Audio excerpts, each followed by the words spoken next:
Hello everyone and welcome back to the CSGO update. There's been a little bit of a change of scenery this week, but should be back to normal for next week's episode.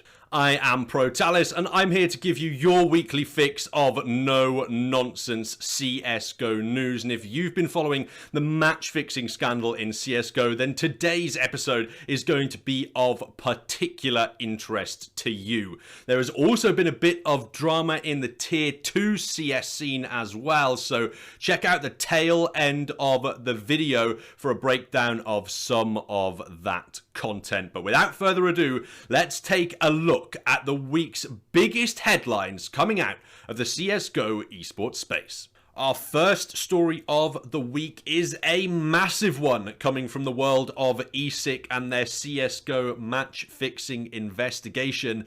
The FBI are formally involved and cooperating with ESIC to investigate match-fixing in the CSGO space.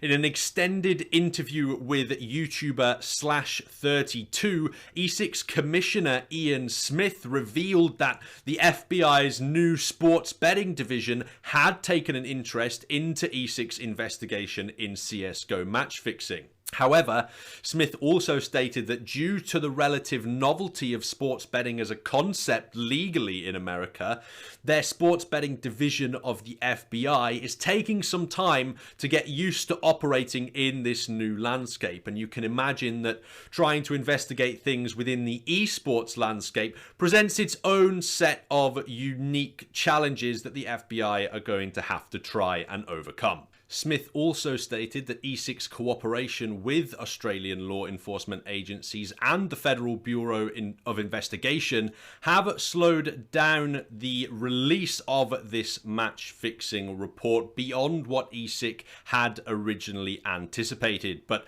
Smith also went on to say in the interview that he expected the report to be released within 10 to 14 days. Now, 10 days after the interview with /32 could put an earliest release date of this match-fixing report as early as Saturday of this week, but it's much more likely that ESIC would just hold off on the release of the report for a full press release in the week following. I really would keep my eyes open for this report, not only if you're a fan of CSGO, but if you follow the North American Valorant scene, I would certainly expect to see some scalps taken from that esport once this ESIC report drops. This is because, of course, Richard Lewis reported in the last week that Riot Games were launching their own internal investigation into match fixing within the Valorant scene, and it's very likely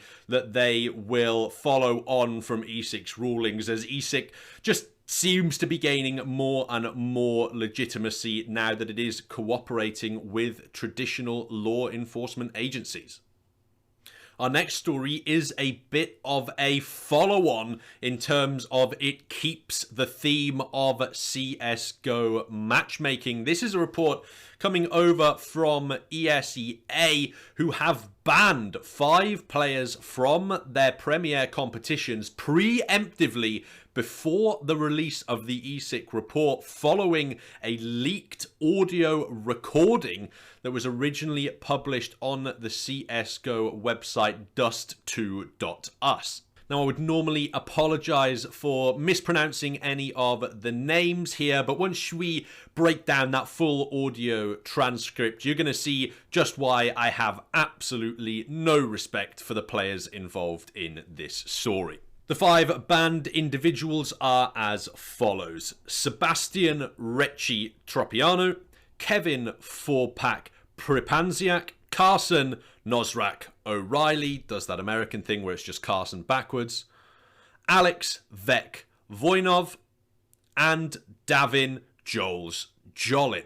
So, why were these players handed bans from ESEA, you ask? These are, of course, for match fixing, and we've got some pretty substantial evidence to take a look at, courtesy of M&M's, who you might also know as Jeff on Twitter, who works as a journalist over at dust2.us.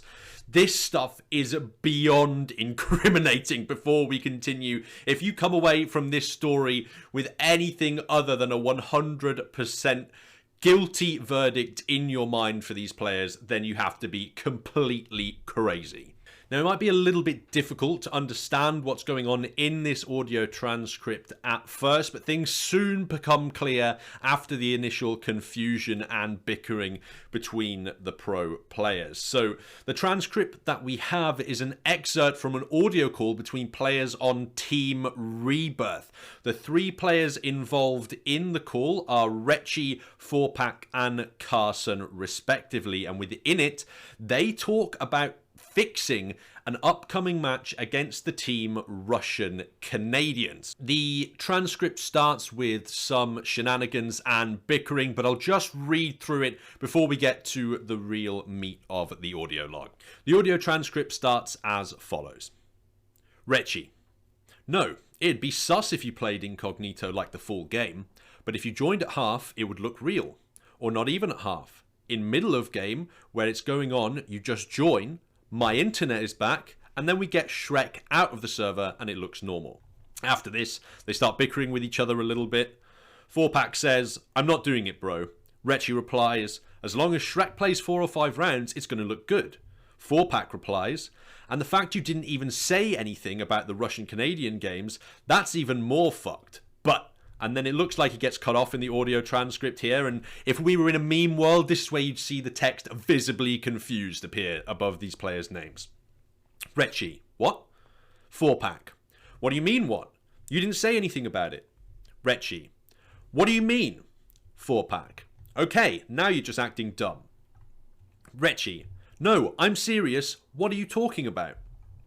Pancc: what do you mean? I was talking yesterday about winning a match so that we can play Mythic in the playoffs. You didn't say anything. Now today, you come into the TeamSpeak and you're like, yeah, we're going to lose the game. Like, what? What do you mean? And this is where we arrive at what the Zoomers call the juice. This is the real meat of the transcript now. This is where it gets good. Retchy replies: we've been planning to lose this game for the last 5 days. It makes the most sense out of every game in MDL. They need this win, we don't need this win. And with their IGL on radar and you off the server, it's going to look guaranteed real. Now Carson sticks his little rat head up. I don't know if Vec will agree to radar.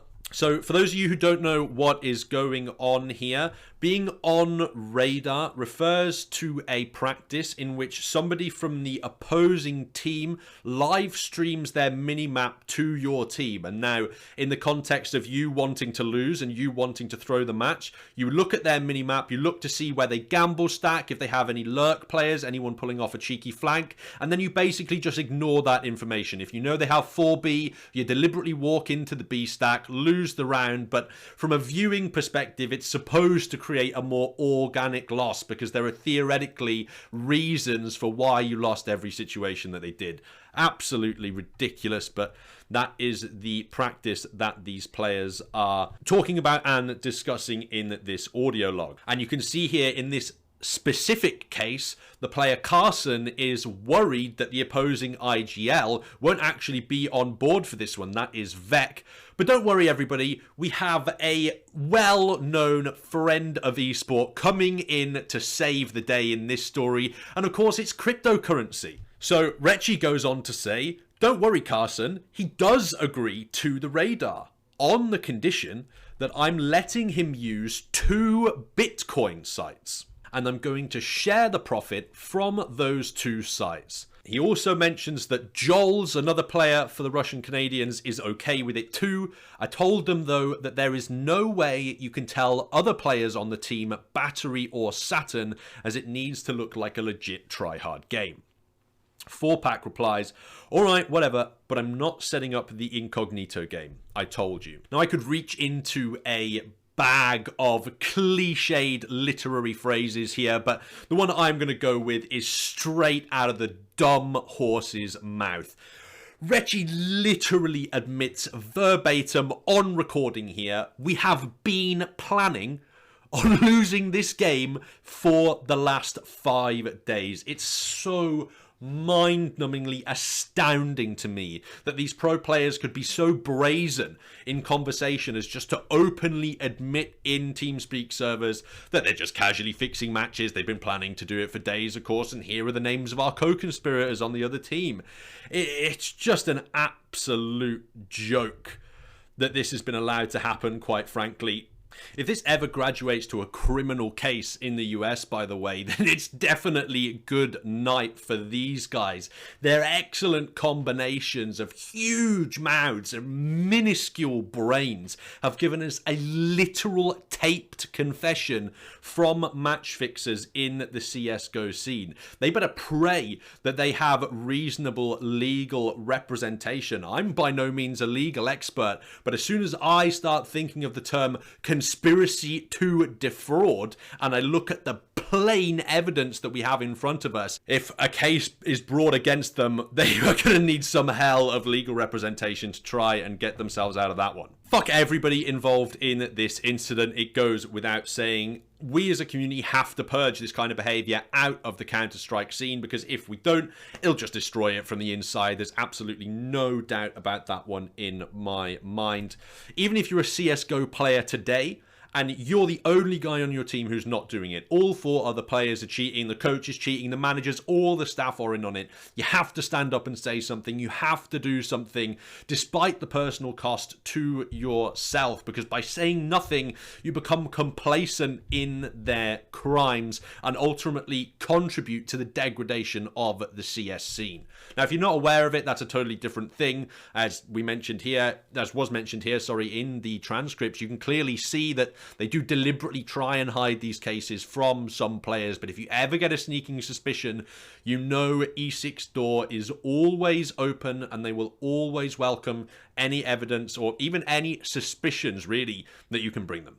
Next up, we have a bit of a weird news story coming out of the Russian CSGO scene. The players of Team Winstrike, that is Elian, Lackey, Nickelback, Crad, and Forrester, as well as their coach Hooch, who you might know from his time in Gambit in 2016, have all abruptly left the Winstrike organization. In a brief statement on Twitlonger, Hooch said that the players had found the Winstrike organization to be in constant breaches of their contractual obligations to the players, and as a result, all of their contracts had been terminated with immediate effect. He also added that he and the players would be making no further public comment on the matter. Now, this was a really strange one. The first thing that caught my interest about this story is the fact that the Winstrike organization hasn't actually commented on this one. As far as I'm aware, they've just let their CSGO team out into the wind. It's been total radio silence from the organization,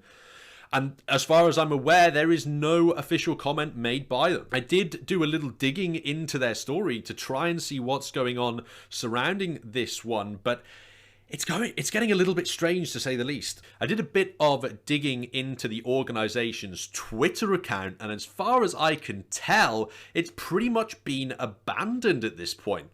The last tweet from the organization was an announcement that the Winstrike CSGO team would be participating in the Winstrike CIS Cup all the way back on the 10th of March. Now, not only is that a bit of a glaring conflict of interest that Blast have overlooked there, allowing Winstrike to run a qualifier that their own team is participating in, but that is something that the executives at Blast are going to have to take a look at to preserve the competitive integrity of their qualifiers. But another strange thing about this one is that the Winstrike organization didn't post at all while their team was participating in a tournament that they were running, and there was no social media presence about it whatsoever. That is incredibly strange. On top of that, on the 3rd of March, the Winstrike organization announced that they were releasing their Rainbow Six team following what they called unclear perspectives of Rainbow Six in the CIS region.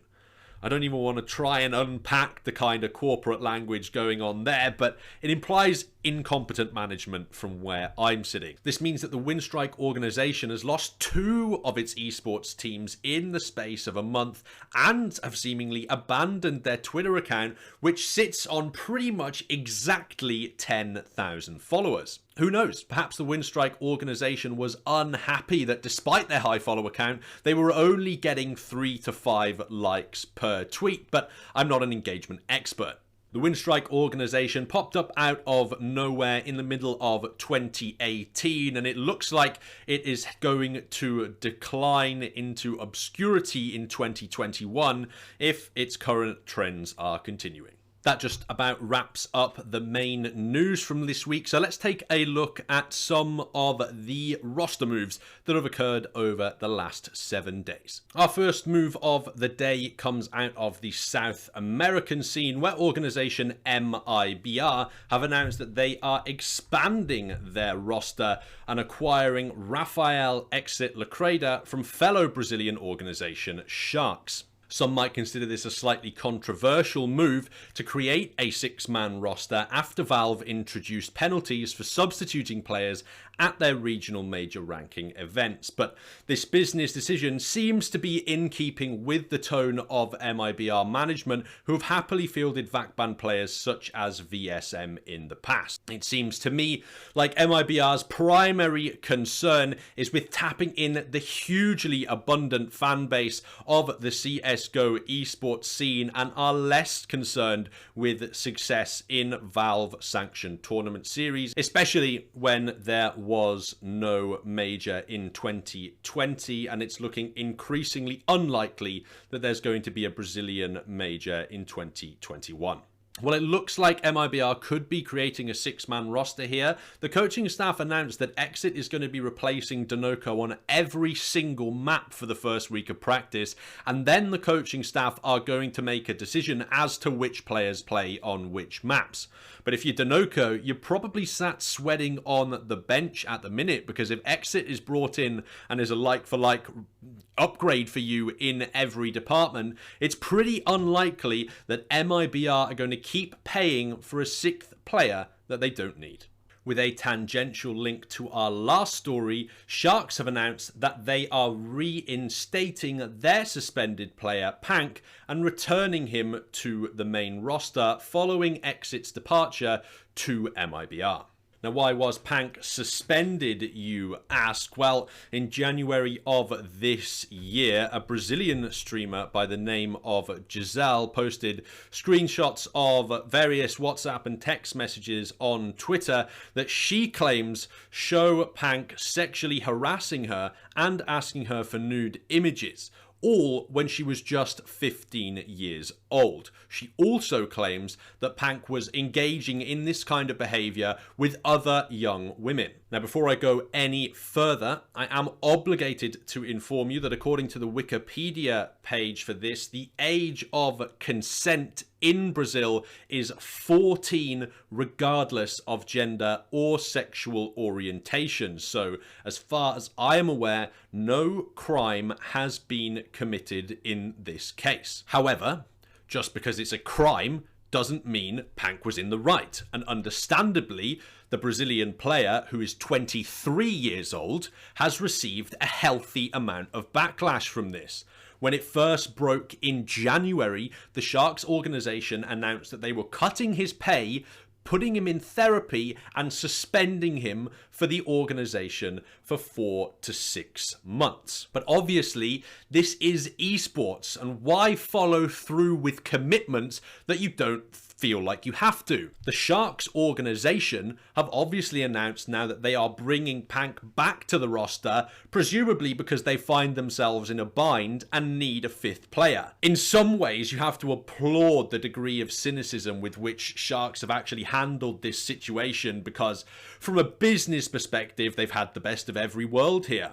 It's pretty obvious that any moral grandstanding that this organization takes is just virtue signaling at the best, because they are not willing to follow through with the own punishments that they themselves hand out to their own players. Because there is a business case for Sharks to end this suspension early because they need a 5th player, they've taken the decision to do so. But of course, Pancc will be returning to the team with that reduced salary and will still have to pay a percentage of that reduced salary to a charity every single month, which is definitely a cash saver for the Sharks organization. So if you were to look at this from a cynical perspective, the controversy arises in January. The organization announced a 4 to 6 month suspension as well as a pay cut, which financially benefits the organization. And of course, there's justification to do if you're going to bring another player in. But then,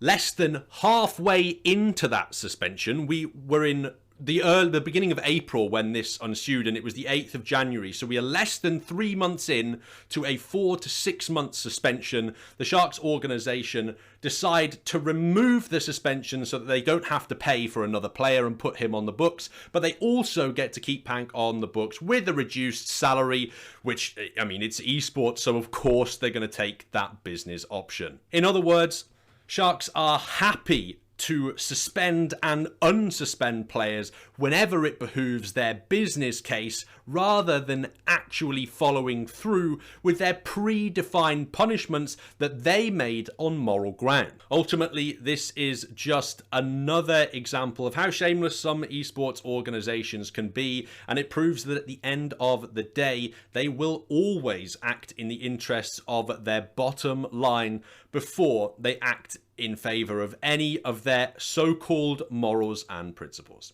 Our final roster move of the day comes from Team Nemiga, who have signed ex-Team Spirit AWPer iDISBALANCE. iDISBALANCE was benched from Team Spirit in the January of this year. He has been playing with the Team Nemiga roster for the past couple of weeks and now has been announced as a permanent replacement for Spedak, who was announced to be leaving the organization last Friday. Nemiga have looked like a decent team in Tier 2/3 for a little while, but they lacked consistency in firepower, and that's been their main deficiency when going up against stronger opposition for me. So hopefully the signing of iDISBALANCE as an AWPer could give them that level of consistency that they need to start pushing up the rankings. But of course, iDISBALANCE himself is going to need to rediscover some of his form from 2019